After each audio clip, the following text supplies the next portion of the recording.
개나리가 피고 쑥이 새파랗게 올라와 가지고 봄 기운이 완연하더니 갑자기 추워지고 여름이 가을이 어디론가 사라지고 바로 다시 겨울로 돌아왔다는 그런 느낌이 듭니다.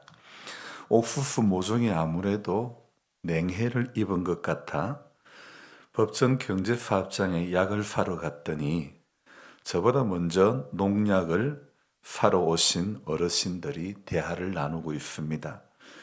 내일 고추를 심어도 될지 모르겠다 그러십니다. 수십 년을 농사를 지어도 그래도 약을 지으러 오신 분들끼리 이런저런 농사에 관한 그런 이야기를 나누고 있었지요.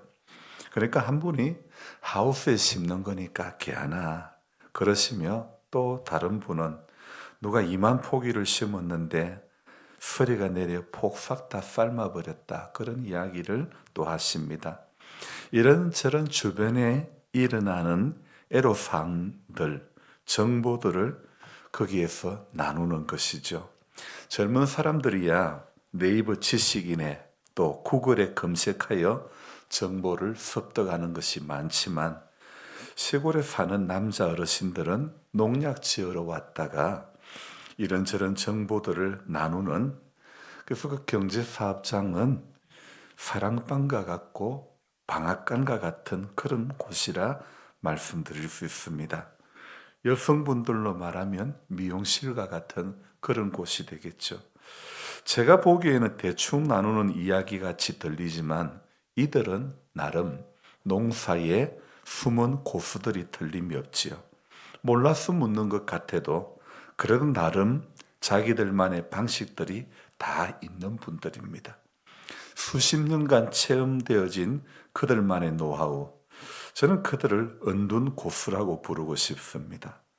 역대상을 시작하는 이 1장부터 9장까지 수많은 사람들의 이름들이 열거되어 있죠.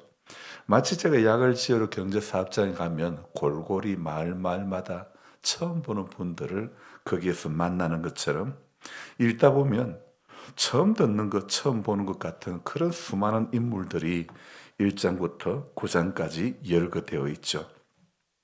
그런데 이 역대상 서두에 나오는 족보는요, 어디에서부터 시작이 되냐면 아담에서부터 시작되는 겁니다. 그러면 출발은 아담에서부터 출발하는데 그러면 어디까지냐? 역대상은 에스라가 기록했습니다. 에스라라고 하는 사람은요, 이제 포로 귀환 고레스의 칙령에 의해서 포로에서 귀환한 수많은 백성들, 여기에 나오는 이름들이 포로에서 귀환한 그 백성들의 족보까지 수많은 사람들의 이름이 열거되어 있는데요.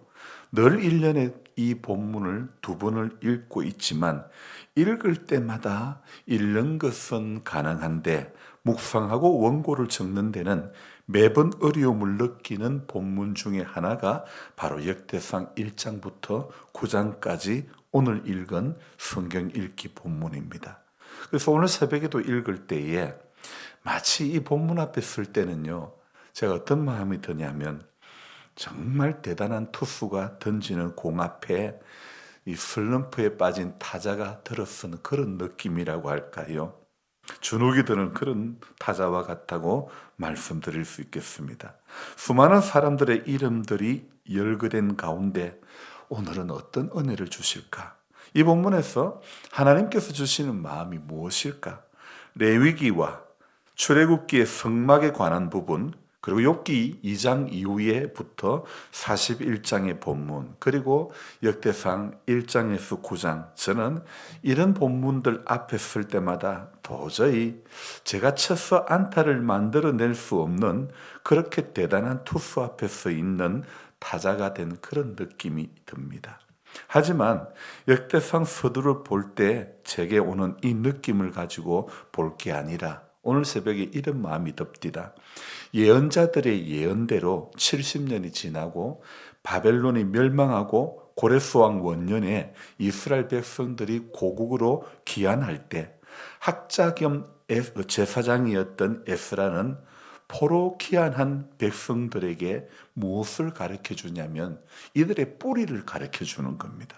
그래서 에스라는 태초부터 있었던 하나님의 구원 계획이 이스라엘 가운데 있었던 것을 보고는 포로기한 백성의 정체성을 바로 창조 시대에서부터, 그러니까 즉 아담에서부터 시작된 것임을 분명히 밝히고 있는 겁니다. 그래서 역대상을 시작하는 제일 첫머리에 여러분들이 한 장을 넘겨서 보시면 역대상 1장 1절부터 4절에 어떤 이야기가 나옵니까? 아담, 셈, 에노스, 게난, 마할랄렛, 야렛, 에녹, 머두셀라, 라멕, 노아, 셈, 함과 야벳은 조상들이라. 이렇게 그들의 이름들을 열거해 놓았죠. 아담에서부터 시작된 족보 속에서 우리가 잘 알다시피 아브람과 이삭과 야곱으로 이어지는 이 역사가 야곱의 12 아들들, 그 중에 넷째 아들 유다 지파를 특히 비중 있게 조명하고 있습니다. 오늘 우리가 읽었던 2장 3절에도 보면 시작이 무엇으로 시작합니까? 유다의 아들은 에르와 오난과 셀라니. 자, 그러니까 오늘 이 세 사람은 가나안 사람 수아의 딸이 유다에게서 낳아준 자요. 유다의 맏아들 에르는 여호와 보시기에 악하였으므로 여호와께서 죽이셨고, 유다의 며느리 다말이 유다에게서 베레스와 세라를 낳아 주었으니 유다의 아들이 모두 다섯이더라. 창세기 38장에 나오는 유다 가정의 이야기가 여기에서 또 재조명이 되고 있음을 우리는 볼 수 있죠. 그뿐 아니죠. 유다의 이야기는 4장 1절, 우리 두 장을 다시 넘겨볼까요? 4장 1절에서도 4장 1절에서도 유다의 아들의 이야기는 또 조명이 됩니다. 그래서 4장 1절에 보면 유다의 아들들은 베레스와 헤스론과 갈미와 훌과 소발이라. 자, 여기 이 4장 1절에는요, 앞서 2장에 나오는 것하고는 조금 이름이 다른 부분들을 볼 수가 있죠. 유다의 아들에 관한 부분은 이게 한번 좀 짚고 넘어가야 될 부분이 있는 것 같습니다. 원래 유다는요, 창세기 38장에 가나안 사람 수아에게서 난 아들들, 창세기 38장에서는 엘이라고 적혔죠. 그리고 오르, 그리고 세라, 이렇게 기록이 되어 있습니다. 물론 이 역대상에서는 엘이라고 기록이 되어 있는데 같은 이름입니다. 그래서 엘, 오난, 셀라 등이 창세기 38장에 기록되었고, 장자 엘이 하나님 보시기에 악해서 죽었고, 그리고 오난이 형을 대신해서 형수에게로 들어갔지만 형수에게 씨를 주지 않으려고 한 행동 때문에 오난도 죽고 말지요. 그리고 이러다간 막내 셀라마저 죽게 될까봐 유다는 며느리를 향해서 너 아버지 집에 가서 수절하고 있어라. 막내 셀라가 장성하면 부르겠다 이야기를 하죠. 그리고 유다의 부인은 죽게 됩니다. 셀라는 어느 정도 어느 세월이 흘러서 장성해지죠. 하지만 이 셀라가 장성해도 새아버지가 자기를 셀라에게 주지 않으므로 유다의 며느리 다말은요, 창녀로 복장을 위장을 합니다. 그리고 새아버지에게서 베레스와 세라를 낳게 됩니다. 참 이 다말이 유다의 집안을 어떻게 이 다말이 다 말아먹었는지, 유다가 다 말아먹었는지 성경을 읽다가 보면요, 제일 곤혹스러운 부분 중에 하나가 유다가 며느리에게서 베레스와 세라를 낳은 이 이야기 참 난감하지요. 오늘 2장 4절에도 보니까 유다의 며느리 다말이 유다에게서 베레스와 세라를 낳아 주었으니, 참 이 본문 읽기가 참 민망하지 않습니까? 왜 며느리가 아들을 낳아 줍니까? 이해가 안 되는 이야기 아닙니까? 하나님, 그래서 제가 이걸 보면서 창세기 38장에 이 유다가 며느리를 통해서 아들들을 낳은 이 이야기, 하나님께서는 요셉의 이야기 가운데 왜 이 유다의 이런 말도 안 되는 이야기를 삽입을 했을까? 또 그뿐 아니죠. 창세기 19장으로 가보면 롯의 이야기도 참 난감합니다. 소돔과 고모라가 멸망당하고 롯의 아내는 소금 기둥이 되고 말았죠.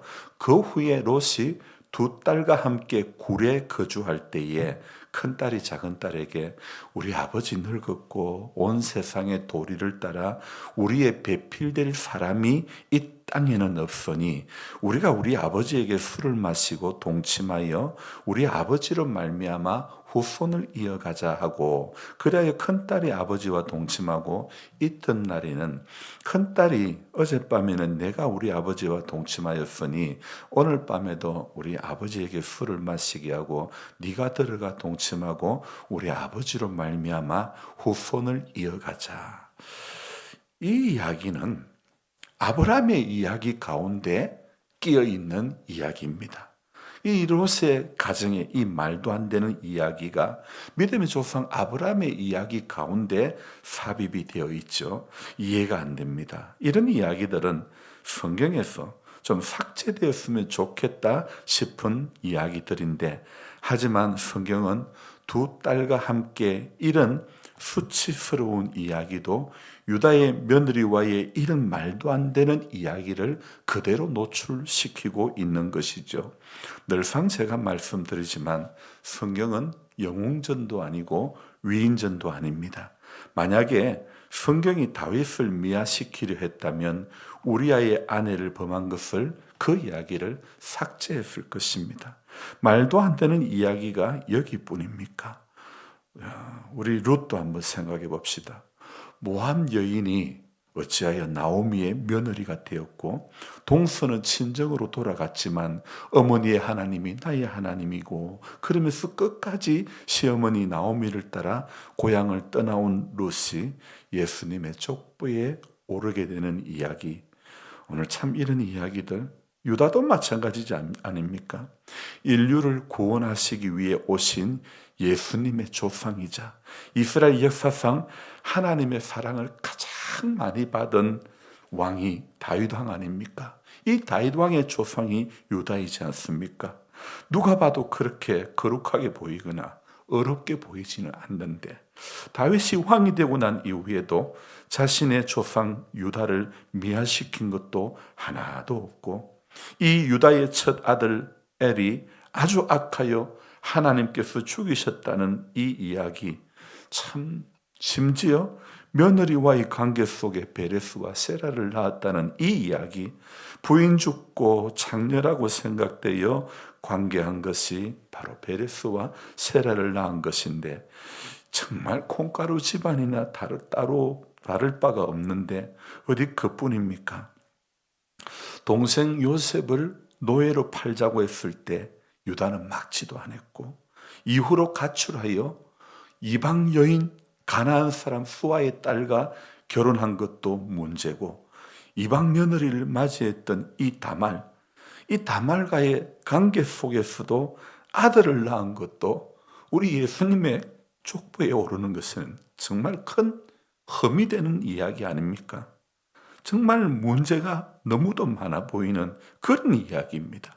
참 하나님의 섭리는 우리가 알 수가 없죠. 제가 왜 임기 산골에서 여기까지 와서 농사를 지으며 밭골을 타다가 어깨가 살살 또 아픈데, 그러면서도 이거 제가 농사 지어가면서 뭔 영화를 본다고 제가 할 줄도 모르는 농사를 왜 하고 있는지, 이 말도 안 되는 유다의 이야기, 역대상 9장의 유다의 이야기는 또 나옵니다. 9장 3절 4절에 유다의 자손과 유다의 아들 베레스 자손 중에 정말 흠으로 가득한 이 유다의 이야기는 우리 하나님이 부족한 죄인 한 사람을 선택하여 하나님의 영광을 드러내는 그런 축복의 사람으로 인도하시는 이야기가 아니겠습니까? 우리의 이성으로는 도무지 불가능한 일들을 하나님은 성취해 가시는 겁니다. 하나님은요, 사람을 부를 때에 준비된 완벽한 사람을 부르시는 것이 아니라 하나님은 사람을 부를 때에 정말 하나님 앞에 따를 연약한 죄인들을 오늘도 부르신다는 것, 찾으신다는 것을 우리는 알 수 있습니다. 우리의 인생의 여정 가운데도 또 제 개인의 인생의 여정 가운데도 너무도 많은 부족과 실수와 죄됨의 연속 가운데서도 하나님은 오늘도요, 제가 저지른 실수와 죄 하나까지도 합력하여 선을 이루어 가시는 분이라는 사실 앞에 우리가 감사하지 않을 수가 없는 겁니다. 그래서 우리는 죄되고 우리는 연약하고 우리는 부족함에도 우리는 오늘 유다와 같이, 우리는 오늘 롯과 같이 정말 말도 안 되는 이야기를 써왔던 인생이라 할지라도 하나님은 오늘도 우리 연약한 인생들 가운데 하나님은 일하시는 그 연약한, 그 부족한, 그 미련한 사람 한 사람을, 그 약한 사람 한 사람을 찾으셔서 하나님을 따르게 하시는 겁니다. 그 사실 앞에 오늘 우리 죄된, 우리 이 연약한, 우리 이 실수 투성이의 인생임에도 불구하고 우리의 삶을 아름답게 만들어가는 그 하나님 앞에 오늘 이 새벽에도 저와 여러분들이 감사함으로 나아갈 수 있기를 주님의 이름으로 축복합니다. 기도하겠습니다. 하나님 아버지, 성경에는 종종 우리가 읽으면서 이 이야기 좀 빠졌으면 좋겠다 싶은 그런 이야기들이 있습니다. 또 우리 개인의 인생사에 있었어도 내 삶에 이런 아픔은 없었으면 참 좋았겠다 싶은 그런 이야기들도 얼마나 많은지 모릅니다. 그러나 하나님, 인생의 실수와 실패와 연약함, 죄됨 그 하나까지도 우리 하나님은 합력하여 선을 이루시는 하나님인 줄로 믿습니다. 그래서 그 하나님 앞에 우리가 오늘도 감사함으로 나아갈 수밖에 없습니다. 우리가 아직 죄인 되었을 때에 그리스도께서, 주님 그리스도께서 우리 죄를 대신하여 죽으셨고 그 하나님의 크신 사랑 앞에 오늘 이 새벽에도 우리가 감사할 수밖에 없는 사람이 되어야 할 것입니다. 하나님 아버지, 정말 준비된 완벽한 사람을 부르시지 않으셨고 정말 너무 미련하고 너무 부족하고 예수를 믿는다고 하지만은 하나님의 교회를 섬긴 지 오래되었다고 하지만은 아직도 입술로는 예수님처럼 바울처럼 살기를 원하지만 그러나 늘 정과 욕심에 붙들려 육신의 소욕을 쫓아 안목의 정욕에 붙들리고 이생의 자랑에 붙들려서 예수 좋으심 증거하기보다는 내 조금 있는 거, 내 조금 된 거 자랑하기에 급급했던 어리석은 인생들, 이런 우리에게도 주님 오늘도 소망의 하나님이 되어주시고 소망의 아버지가 되어주시고 제된 우리의 삶 가운데 인생의 여정 가운데 순간순간 깨닫게 해주시니 감사를 드립니다. 주님이 주신 그 마음으로 오늘도 순종하는 그 길 걸어가게 도와주옵소서. 내 이성에 아무리 생각해도 맞았어. 내 경험에 내 지식에 아무리 생각해도 흡족해서가 아니라 내 머리로는 도무지 이해가 안 되는 상황이라 할지라도 하나님께서 주신, 하나님께서 보여주시고 하나님께서 깨닫게 해주신 길이라면 묵묵히 순종할 수밖에 없는 믿음의 여정이 되게 도와주옵소서. 그래서 오늘도 하나님 때문에 우리 포기할 줄 알고 하나님 때문에 내 감정, 내 생각, 내 계획 전부 전면 수정할 수밖에 없는, 주님이 가라는 대로 가고 멈추라는 대로 멈출 수 있는 그 길 걸어가는 우리 모두가 되도록 도와주시옵소서. 아버지 하나님, 동행자의 기쁨을 일평생 신앙생활의 여정 가운데 누리게 하여 주시옵소서. 하나님의 섭리를 우리가 다 일일이 알 수는 없지만, 그러나 주님 보여주신 것이라면 순종하는 것만이 최선의 길임을 알게 하시사 묵묵히 오늘도 주님 잘 가게 하시고 잘 서게 하시고 하나님의 뜻 가운데로 더 가까이, 주께로 가까이, 더 가까이 갈 수 있는 우리 모두가 되도록 주님 도와주옵소서. 우리의 연약함 가운데 오늘도 새 힘을 더해 주실 주님, 육의 약함이 우리의 발목을 잡습니다.